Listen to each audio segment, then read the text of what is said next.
बऱ्याच महिलांच्या ना अशा तक्रारी असतात की आपल्याला वेळच मिळत नाही किंवा माझी कामं होईपर्यंत अगदीच दुपार होऊन जाते। आणि असं होतं ना की ज्यावेळेस दुपार होते ना कामांना, मग त्यावेळेला ना सगळ्या कामांचा खूप कंटाळा आलेला असतो। माझी सकाळ 5:30 वाजता होते, पण 5:30 ते 7:30 या वेळेमध्ये आमचे नाश्ता आणि मुलांचे टिफिन वगैरे यातच वेळ जातो। त्यानंतर देवपूजा आणि त्यानंतरच्या बाकीच्या कामांची सुरुवात, असं माझा रुटीन असतं। आणि इथे ना आता मी गवारीची भाजी बनवायला घेतलेली आहे। इथे कांदा टोमॅटो चांगला लाल परतून घेतलाय, त्यानंतर त्यामध्ये सगळे मसाले टाकून घेतले। गवार चांगली आधीच रात्री कापून घेतली होती, त्यामुळे जास्त असा त्रास पडत नाही। आणि होतं काय की कधी कधी ना आपण रात्रीची ही तयारी करून नाही ठेवली ना की आपल्याला या कामांना सुद्धा जास्त वेळ होतो। आणि भाजी चिरण्याचा वेळ जर आपल्याला वाचवायचा असेल तर रात्रीच्या वेळेलाच ती कापून वगैरे ठेवायची, किंवा आदल्या दिवशीच आपण उद्याचं काय तयारी करायची आहे किंवा उद्या आपण काय बनवणार आहोत तर त्याची पूर्वतयारी थोडीशी करून ठेवली ना की जास्त त्रास होत नाही, त्याचा वेळ वाचून जातो आणि नंतर तो आपल्याला कामाला येतो। आता बघा मी इथे आलेले आहे, तर आमचे कपडे वगैरे सकाळीच धुवून झालेले आहेत। कपडे, भांडी आणि लादी ही जी मेन कामं असतात तर ती मी जेवणाच्या आधीच करून ठेवते आणि त्यानंतर जेवणाची सुरुवात करते। त्यामुळे काय होतं की जेवण आटपलं ना की मग मला एक्स्ट्राचा जो वेळ असतो तर तो माझ्यासाठी मिळतो। आणि मग अशी जर साफसफाई थोडीशी करायची असली का मग मी ती करून घेत असते। घरामध्ये फारशी धूळ होत नाही, कारण आमच्या ज्या आई आहेत म्हणजे माझ्या सासूबाई, तर त्या नेहमीच त्यांचा हात असतो प्रत्येक गोष्टीवरती, त्या अजिबात धूळ साचू देत नाही। त्यामुळे साफसफाईचं जे काम असतं ते माझ्यावरती जास्त पडत नाही। आणि तसाही मला जेवणानंतरचा जो वेळ असतो तो खूप कमी असतो। आणि त्यातही माझा जो एक छोटासा बिझनेस आहे जो मी घरातून रन करते, तर त्यासाठी थोडासा वेळ हवा असतो आणि ही कामं माझी नसल्यामुळे मला तो मिळून जातो। पण तरीसुद्धा कधीतरी जर मला धूळ दिसली तर मी हे असं साफ करत असते।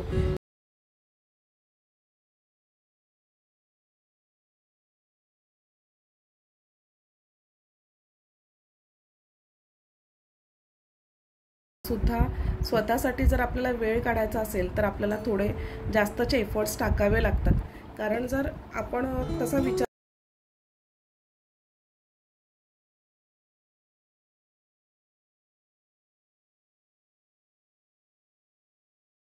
फ्लॉवर्स असतात त्यावरती खूपच धूळ साचत असते आणि 2-4 दिवसांनंतर जर पाहिलं ना तर पुन्हा हे काळे पडलेले असतात आणि त्यासाठी ते नेहमी धुवावे सुद्धा लागतात। आता हे धुवूनच ठेवले होते, फक्त वरती थोडीशी जी धूळ होती तर मी थोडीशी साफ करून घेतलेली आहे।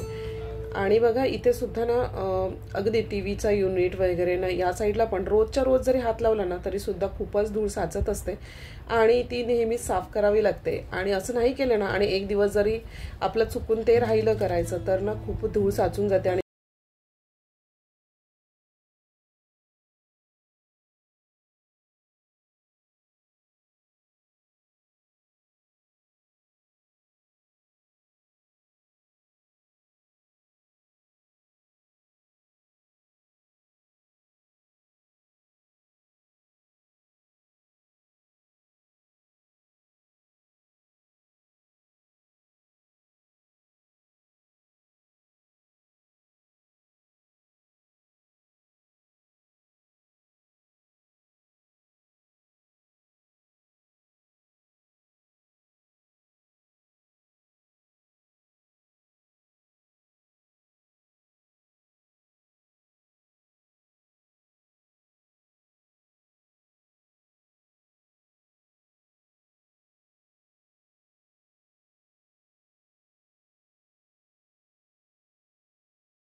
कारण आपण सुद्धा थोडा वेळ जरी उन्हात गेलो ना तरी सुद्धा आपल्याला चटके बसतात, डोळ्यांची जळजळ वगैरे होते।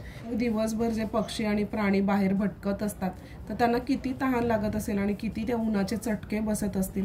आणि त्याच्यासाठीच ना हे 2 प्रोडक्ट बघा आम्ही ना ॲमेझॉनवरनं मागवले होते।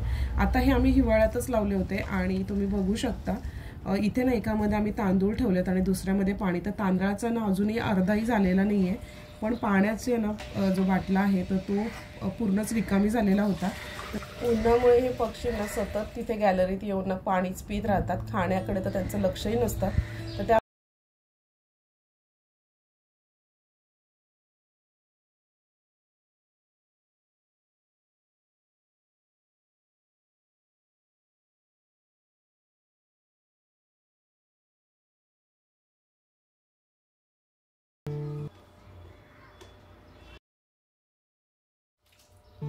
चला आता मुलांना घेण्यासाठी आता मी त्यांच्या शाळेत आले आणि बघा मुलं शाळेत सुटल्यानंतर सुद्धा ना त्यांना शाळा काही सोडवत नाही. आणि ते छोटंसं ग्राउंड होतं तर तिथे शौर्य आमचा खेळ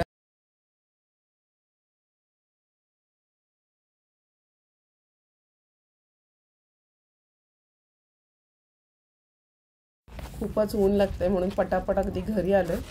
आणि बघा याच्या पायावर माझं चुकून पाय पडला आणि त्याचं रिॲक्शन बघा. आणि चला तर आता घरी चाललोय आणि मग नंतर तुमच्याशी बोलते. घरी पोचल्यावर मुलांचं जेवण वगैरे सगळंच असतं. तर बघा इथे एक पार्सल सुद्धा रिसीव झालंय.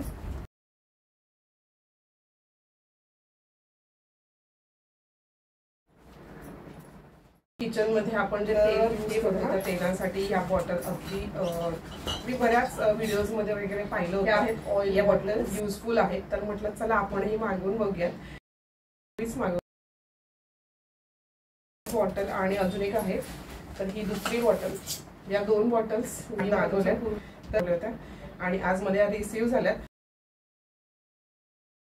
तर हे रबरचं एक झाकण आहे आणि एवढ्या चांगल्या क्वालिटीची इतक्या कमी किमतीमध्ये आपल्याला कुठे मिळणार आहे.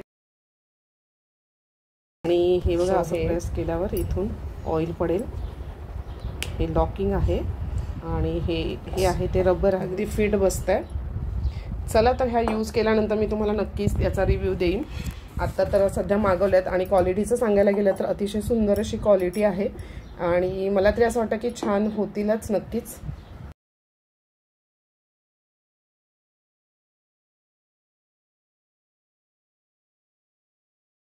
तर माझ्या हातात या टिकल्या पाहिजेत आणि किती दिवस टिकणार आहे ते मलाही माहिती नाही. पण ठीक आहे मी सांभाळून वापरण्याचा प्रयत्न करीन.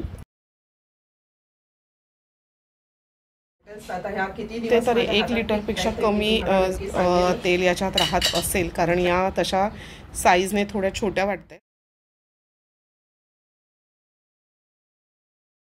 चला तर पुढच्या व्हिडिओमध्ये तुम्हाला नक्की सांगेन की या किती उपयोगाच्या आहेत. टिकल्या पाहिजे. नवीन असाल तर नक्की सबस्क्राईब करा.